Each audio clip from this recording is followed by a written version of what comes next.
नमस्ते, सुप्रभात। आज 6 फरवरी 402वां 402 चरण युग ऋषि विचार श्रृंखला का अखंड ज्योति अगस्त 1968 के पृष्ठ 18 से आज का विषय लेता हूँ। प्रसन्न यूँ रहा जा सकता है। गुरुदेव पूज्य आचार्य श्री राम शर्मा जी ने लिखा था, कभी भी अनुभव किया जा सकता है कि जब हम किसी की उन्नति, सफलता अथवा उपलब्धि को ईर्ष्या द्वेष से परे होकर देखते हैं, तब हमें एक अहेतुकी तथा आत्मीय प्रसन्नता का अनुभव होता है। जिस दिन भी हमारा एक कार्य अथवा एक कथन किसी दूसरे को प्रसन्न कर देता है, वह दिन हमारे लिए बड़ा प्रसन्नता का दिन होता है।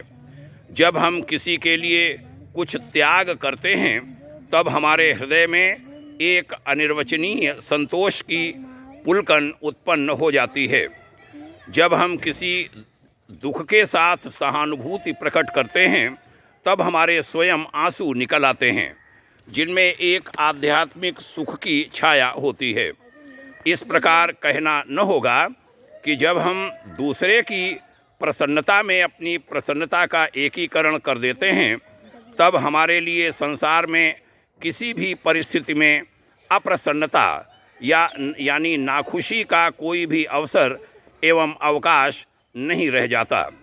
अंत में कहा था, निश्चय ही हमें प्रसन्नता प्राप्त करने के लिए सौहार्द, सहानुभूति और सौजन्य के व्यवहार को अपने जीवन में अस्थायी स्थान देना चाहिए। यदि हम जीवन के परम लक्ष्य प्रसन्नता जैसी महान उपलब्धि के लिए इतना छोटा तप, इतना साधारण प्रयत्न भी नहीं कर सकते, तो हमें कोई अधिकार नहीं है कि हम उस आनंद के लिए लालायित हों।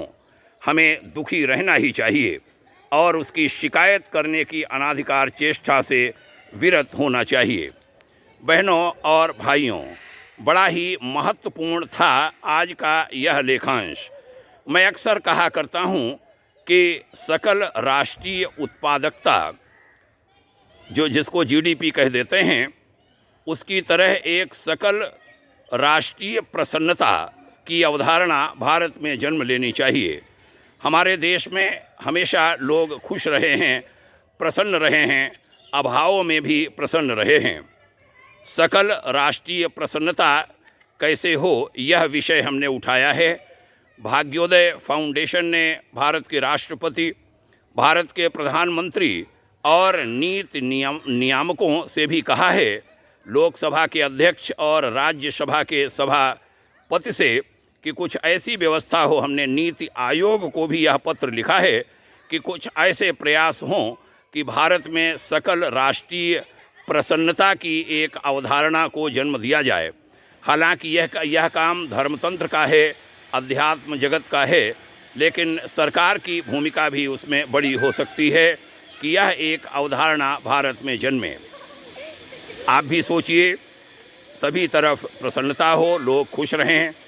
खुशी के लिए ही दुनिया भर के काम आदमी करता है, लेकिन वह मिल नहीं पाती।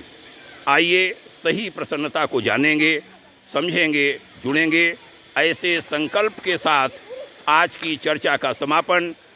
आपने सुना, बहुत धन्यवाद। ढेर सारी शुभकामनाएं। ओम शांति।